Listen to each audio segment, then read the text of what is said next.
That finish on Sunday left me sitting there just staring at the screen for a second, like, did that really just happen?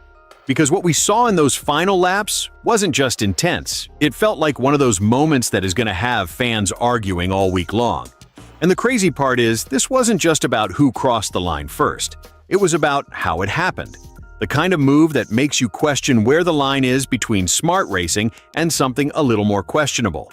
You could feel the tension building before that restart, and then everything just exploded in a matter of seconds. And now there is a lot of talk in the garage about whether what went down was just great teamwork or something that pushed things a bit too far.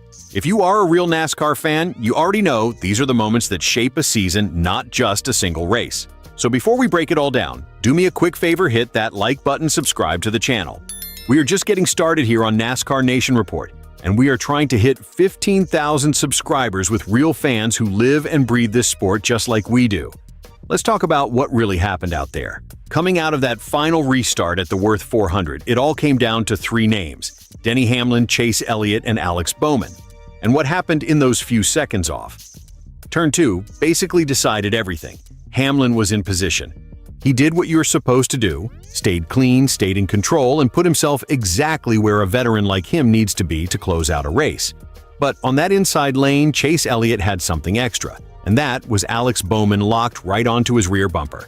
And I mean locked on. Bowman did not hesitate. He committed fully to pushing Elliott, and that shove down the straight and into the corner gave Elliott just enough momentum to clear Hamlin off turn 2.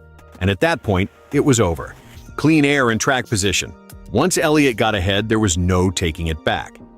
Now here is where it gets interesting, because Hamlin did not sugarcoat it at all after the race. He straight up said that push from Bowman is what won Elliott the race. In his words, without it, it is probably a completely different outcome. And honestly, he is probably right. That was not just a small assist that was the defining move of the race. But Hamlin did not stop there. He leaned into the idea that this was not just great driving, it was team execution from Hendrick Motorsports. And he pointed out something a lot of fans were already thinking. Bowman did not really make a move to win that race himself. He played the teammate role all the way through.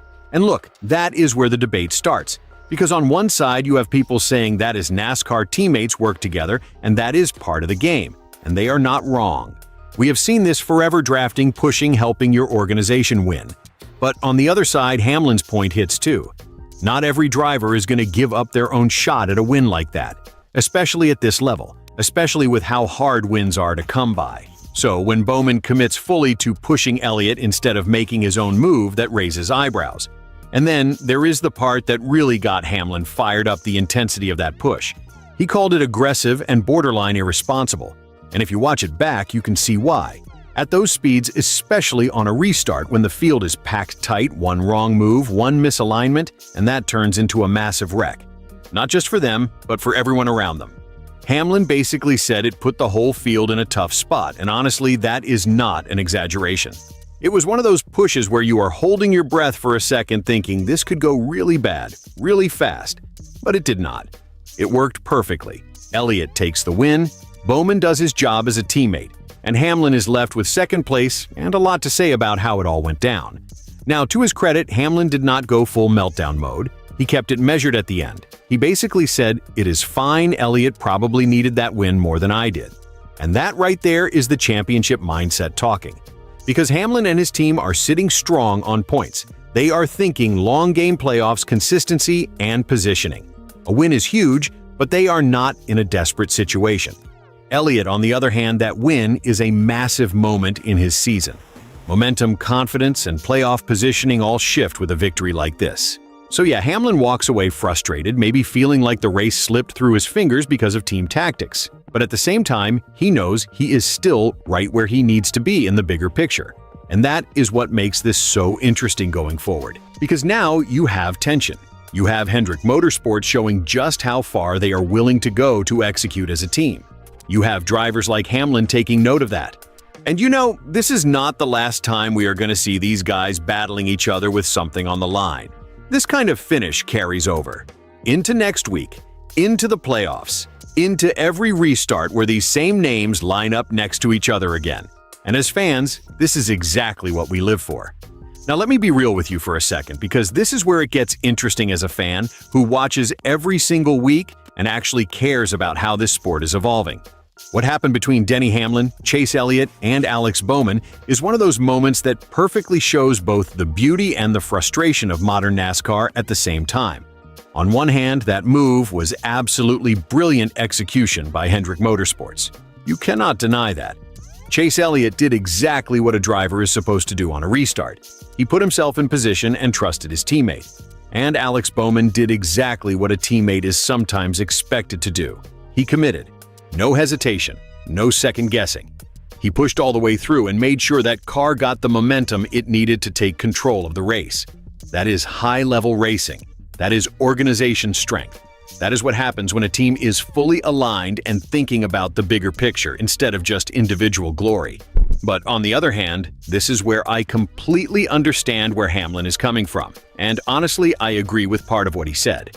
Because let's be honest, not every driver in that position is going to do what Bowman did. This is the Cup Series. Wins matter more than anything. Careers are defined by wins. Contracts are influenced by wins. Legacy is built on wins. So, when you see a driver with a real shot at victory choose to fully commit to helping a teammate instead of taking that opportunity for himself, it feels different. It stands out. And that is where the conversation gets uncomfortable.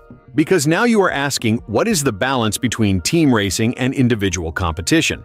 NASCAR has always had teamwork, but it has never been as structured and as strategic as it feels today. Organizations like Hendrick Motorsports are so strong and so coordinated that in moments like this, it almost feels like you are not just racing drivers anymore. You are racing entire systems working together in real time. And if you are a guy like Denny Hamlin who is out there trying to win that race on his own merit, and suddenly you are up against two cars working as one unit, you are going to feel that. You are going to question that. And honestly, you have every right to. Now let's talk about the aggressive push, because this part matters too. Hamlin calling it borderline irresponsible might sound harsh, but it is not coming out of nowhere. At those speeds with the field packed tight on a restart, that kind of push is risky. Very risky. We have seen it go wrong before. One slight misalignment, and you are talking about a multi-car wreck that takes out half the field. And the thing is, drivers know that.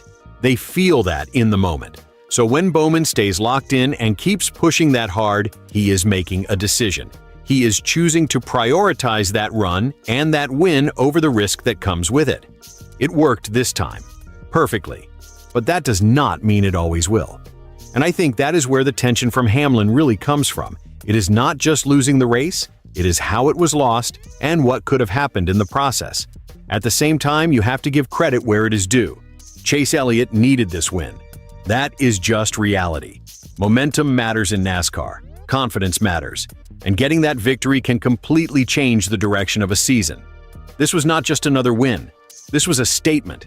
And Hendrick Motorsports made sure it happened. So from a pure competition standpoint, you can argue both sides all day. Was it fair? Was it too much? Was it just smart racing? The truth is, it is probably a mix of all of it.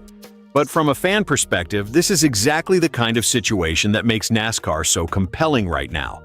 Because now every time these drivers line up next to each other, there is history, there is emotion, there is something extra in the air. You better believe Denny Hamlin is not going to forget this the next time he is in that position with Chase Elliott or Alex Bowman. And you better believe other drivers in the field took notes too.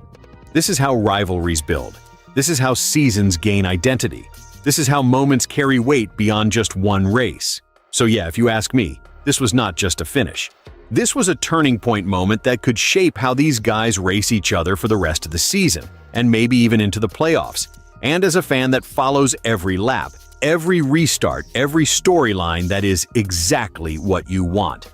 Because now it is not just about speed anymore, it is personal. So what do you think? Was that just perfect teamwork by Chase Elliott and Alex Bowman, or did it cross a line? Drop your thoughts in the comments, let's talk about it.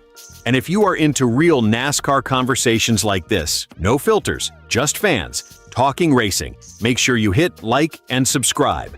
NASCAR Nation Report is just getting started. We are pushing toward 15,000 subscribers, and we want real fans in here riding along with us every single week.